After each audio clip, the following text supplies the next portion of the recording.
All right, ready to dive in.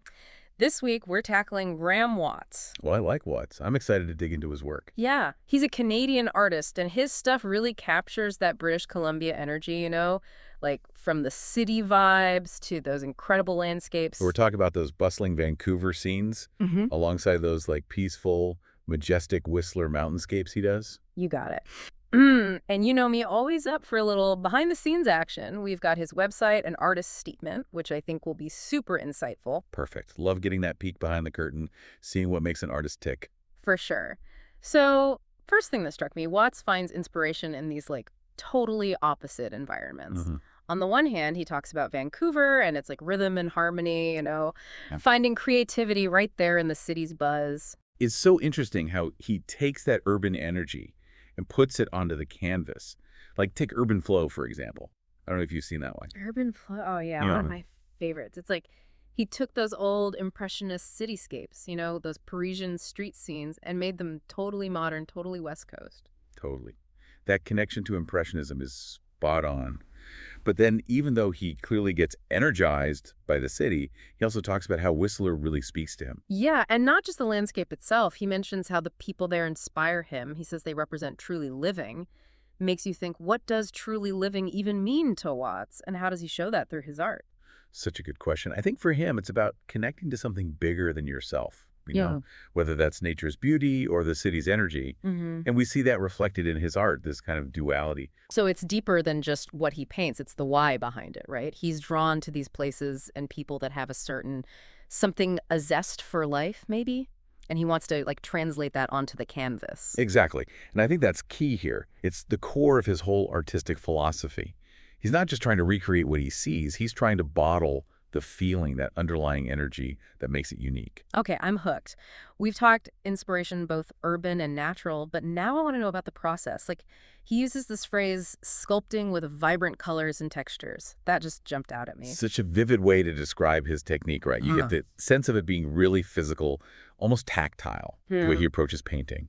It's like he could just said, I love to paint, but using that word sculpting makes it different, Like he isn't afraid to get his hands dirty, really work the paint and experiment. And that totally lines up with how he talks about experiencing a place. It's got to be firsthand. He talks about really immersing himself, feeling the temperature, taking it all in, those sensory details. He says that all feeds into his art. It's not enough to just see a photo. He has to be there, experiencing it with all his senses. Like that quote on his website, nature isn't just something you look at, it's something you feel. He's not making pretty pictures. He wants to capture the essence of a place, how it makes you feel. Exactly. And that's how his work goes beyond just representing something. It becomes about emotion and personal expression, which, by the way, reminds me of a bunch of different art movements throughout history. Oh, really? Okay, now I need the art history lesson. What's the connection? Well, this idea of capturing the awesomeness of nature, like how powerful and humbling it can be, it goes way back. Think like those crazy dramatic landscapes by Caspar David Friedrich, tiny figures against these massive mountains. Watts is tapping into that same sublime feeling, being totally overwhelmed by nature's power. I've always loved those romantic landscapes, but I never connected them to Watts before. It makes sense, though, the way he talks about how humbling it is to just be in nature. He's not just looking, he's letting it wash over him. And that's a really important takeaway. To connect with nature, you have to approach it with humility, right? Hmm. Recognize we're just a small part of something much, much bigger. And I think in that realization, that's where the peace and wonder come in. I love that. So we're seeing how Watts gets inspired by the city's energy and nature's peacefulness, and how his art explores the connection between us and the natural world. But let's talk about those incredible animal portraits he does, particularly the bears. Those are amazing. But all those bears are something else. The energy just jumps out at you. Right, but then there's this like dignity to them too, almost like a calmness. You really feel like he's captured both sides, the power and this kind of vulnerability. Totally. And I love how he talks about learning patience from watching bears in the wild. You can see that in the art itself. Like Yeah. he's inviting us to slow down, observe. It's like a visual breather, He actually uses that phrase in his statement. And it makes sense, doesn't it? Like the world's so noisy. Those paintings offer peace. For sure. And it goes back to what we were saying about romanticism in landscapes. Right. It's not just what you see, but how it makes you feel, that emotional response. So we're connecting to the feeling.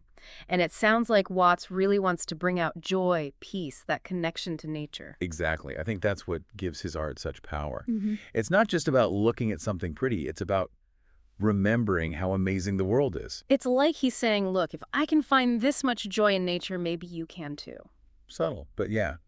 And it speaks to that whole thing about people wanting more authenticity these days. Big time. People want to feel grounded, connected to something real. And his work gives you that peace, tranquility, that connection. And the thing is, he doesn't shy away from the technique either. Remember that phrase, sculpting with colors and textures? It's not just talk, he knows his stuff. You can tell the way he builds up those layers. It's almost like you can feel the texture. Exactly. That attention to detail, that's what makes it captivating. He's not just painting any tree, it's that tree. It's like he's saying, look closer. There's more to see here. Hmm. And that's a good life lesson too, right? Appreciating the little things, taking the time to actually see what's around us. 100%. And that actually leads us into those broader themes in Watt's work, that inspiration can be found anywhere, connecting with nature, and how art gives us meaning. I feel like everyone kind of gets what Watts is doing, you know? Like that need to connect with something, find some meaning in all the craziness. Totally. And what I love is that he doesn't just, like, talk about it. He's out there living it, spending time in nature, soaking up the city, always searching. And kind of nudging us to do the same, right? Like open your eyes, find the wonder. Yeah.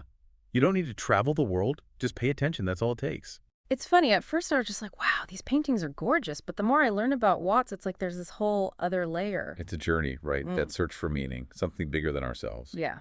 And art becomes this way to show it. That's what makes it resonate, I think. We all want that beauty, connection, a little peace of mind. Exactly.